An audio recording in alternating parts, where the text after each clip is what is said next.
dueños de la mitad capital del mundo. 47 millones de personas están dominadas por una casta de 200.000.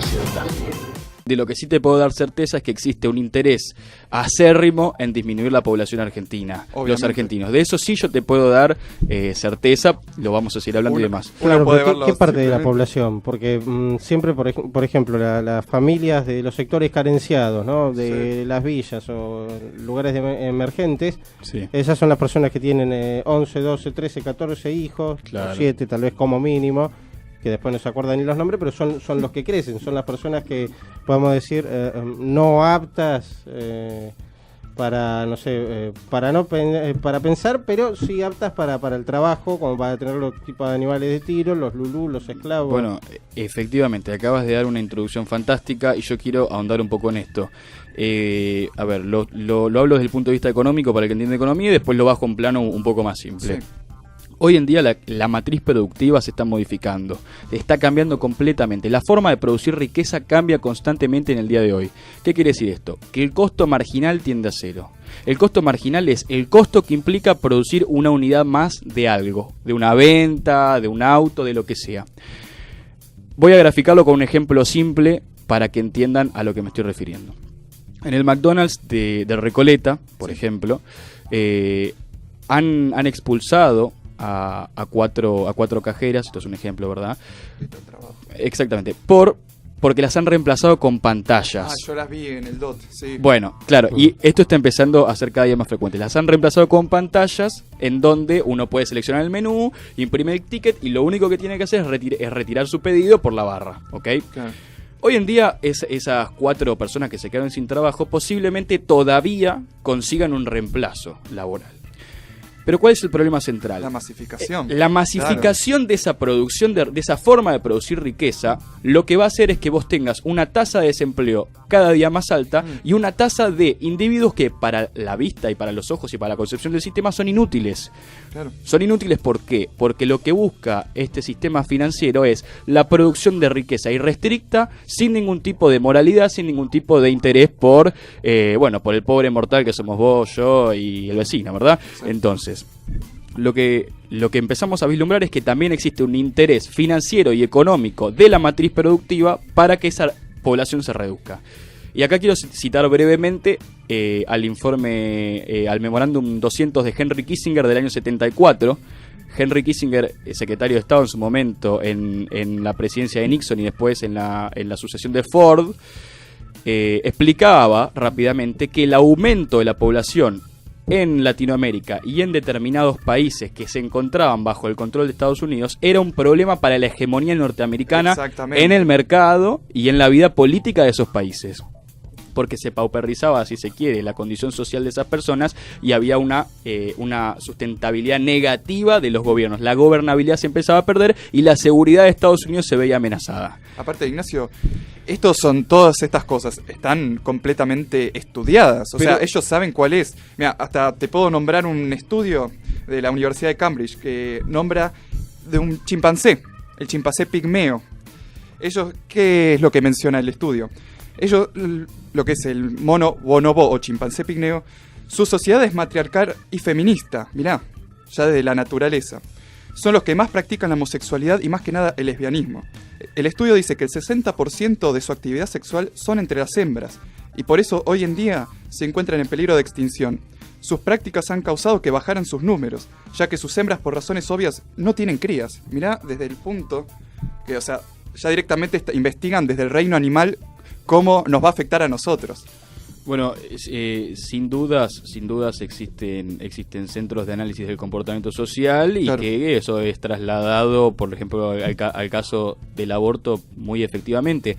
A ver, haciendo hincapié en algo, yo quiero ahora en este preciso instante derribar una falacia asquerosa que se ha comprado a media juventud. Ponele la bomba, dale. ¿Qué es? Suelen argumentar efusivamente que la implementación de la legalidad indefectiblemente traerá el descenso en la cantidad de abortos que se producen. Sí, suena muy extraño. Pero a ver, Esto es una mentira. sí. Y yo tengo casos aquí, como por ejemplo para explicarles a estos jóvenes que esto no es verdad, que esto no es cierto. Lo comprueba el ejemplo de Rusia, lo comprueba Inglaterra, lo comprueba Francia, Uruguay. Rusia, por ejemplo, en Rusia regía el aborto legal desde el año 1920 y Stalin en el año 36 lo penaliza nuevamente porque lo entendía como una herramienta que frenaba el proceso de crecimiento demográfico en Rusia. Es que es obvio, porque aparte tenés acá a los zurdos, mira, esta, ¿cómo se llama esta del Pla? Mira esa nariz. Romina del Pla, mira esa narizota. Agarra y te dice, sí, nosotros somos los de izquierda, los comunistas y los socialistas, y querés bajar a la cantidad de gente. ¿Y dónde tenés en tu ideología? ¿Necesitas gente? Mira quién apareció, Bregman, la que no canta el himno nacional, sucia, asquerosa. Y la que no se considera argentina. La que no se considera argentina, seguro. Esa está bien en el este. Y vos decís, necesitas gente que trabaje en tus fábricas, hermano. Necesitas más gente. Obviamente, pero claro, si tienen su automatización, sus robots, claro, ahí es donde aparece que necesitan sacar a la gente. Bueno, pero antes de Stalin, Lenin fue el que promovió el aborto como directamente un método anticonceptivo. Sí. El aborto se legaliza en el 20 en Rusia a partir de la revolución bolchevique. Imagínate lo que debe hacer en esa época un procedimiento así, aparte. Sí, no, seguro, pero a ver, hoy en día la media de abortos por mujer en Rusia es altísima. Hay una media de 2 abortos por mujer en Rusia Dios al día santo. de hoy, 2016, según las estadísticas oficiales del gobierno de Rusia. Y eso que son súper cristianos, imagínate. Sí, bueno, pero perdón, y te tiro un dato más, en el 55, cuando se vuelve a despenalizar el aborto, sube de nuevo a tasas chinas, y en el año 90 se registraron 2 abortos por cada nacimiento. Dios santo. Pero, a ver, estadísticas públicas. Y para el que le queden dudas de Rusia, se puede remitir a Inglaterra. En Inglaterra se legaliza en el 67 el aborto y se pasó de 22.322 abortos en el año 68 a 189.100 en el año 2009. Y fue justo en esa época cuando empieza a darse la inmigración masiva de los países de la Commonwealth a Inglaterra. O sea, no es coincidencia. Reporte del Parlamento británico, porque acá nosotros hablamos con estadísticas, con datos y demás. Supuesto. No hablamos nada en el aire. Para el que le queden dudas de Inglaterra, se puede remitir a Francia. En Francia se despenaliza el aborto y se ha comprobado que con el transcurrir del tiempo la tasa en la cantidad de abortos producidos no se modificó, siendo 210.000 por año, e incluso creció en un 25% en la tasa de aborto anual en menores de edad. Dios santo. Y te tiro el último caso, para que quede completamente destruido esta falacia asquerosa que está invadiendo el Congreso Nacional. En Uruguay, que no hay nada más parecido a un argentino que un uruguayo, despenalizaron el aborto. Se pasó en 2013 de 7.171 abortos a 8.537 en 2014. Dios. Y de 2014 se pasó a 2015 con un número de 9.362. Que alguien me explique, por favor, en dónde está el descenso, en la tasa abortiva, muchachos. Perdón, cifras provenientes del propio Ministerio de Salud de la República de Uruguay. Claro.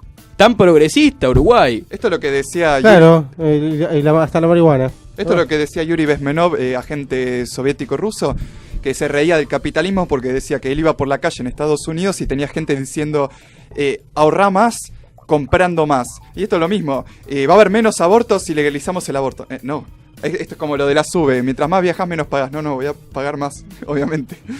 Si viajo menos, pago menos. Bueno, sí, cuando derribaron las Torres Gemelas también lo mismo. Bush salió a decir que había que consumir.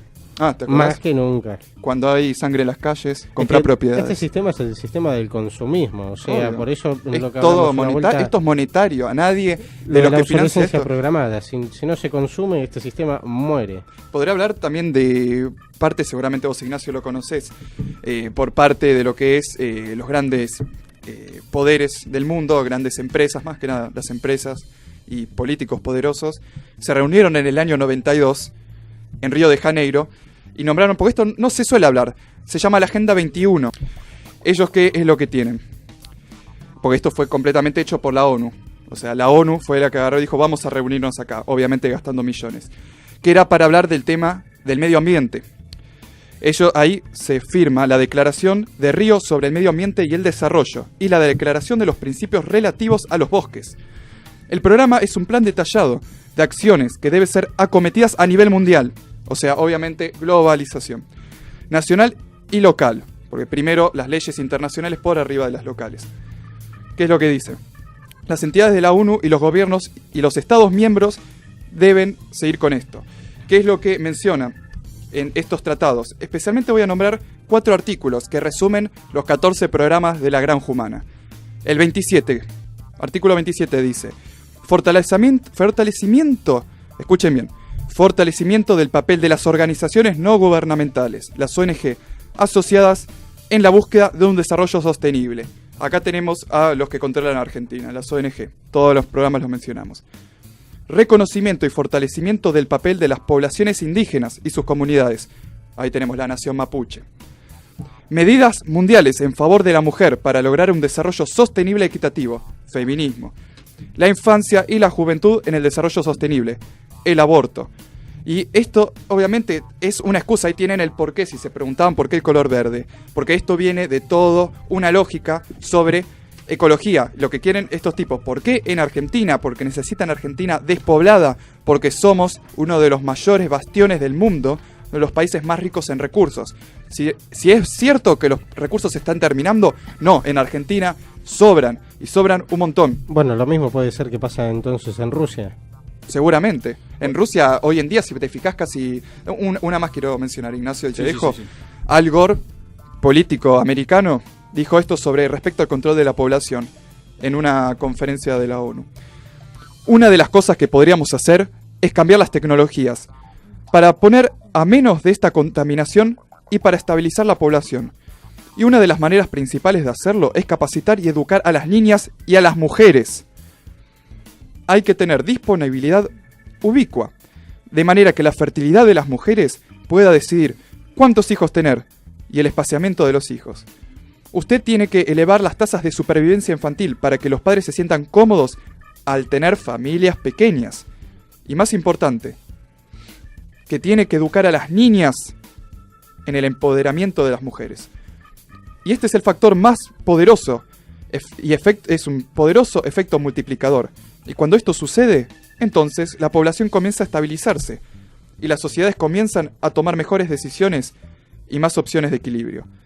Y volviendo al tratado, en la página 942 menciona: el régimen planetario podría estar facultado para determinar el óptimo de población para el mundo y para cada región, y para arbitrar las acciones de varios países dentro de sus límites regionales. El control de la población podría seguir siendo la responsabilidad de cada gobierno, pero el régimen tendría algún poder para hacer cumplir los límites acordados. Y una última. En la página 917. La entrega de los Estados Unidos, la soberanía nacional de una organización internacional se defiende.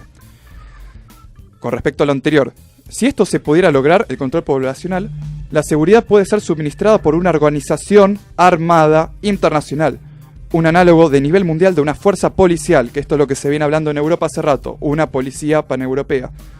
Muchas personas han reconocido esto como una meta, y si no, el camino para llegar a ella permanece en la oscuridad en un mundo donde las facciones parecen en todo caso ir en aumento. El primer paso implica necesariamente la entrega parcial de la soberanía de las naciones. Y ahí es lo que tenemos: despoblación, control de los recursos, entrega de territorio, lo que hablamos del Plan Andinia. Y todo esto, ¿por qué? Porque es mucho más cómodo y más controlable tener una población chica, estúpida y fácil de ser controlado por entidades internacionales. Y la verdad os hará libres.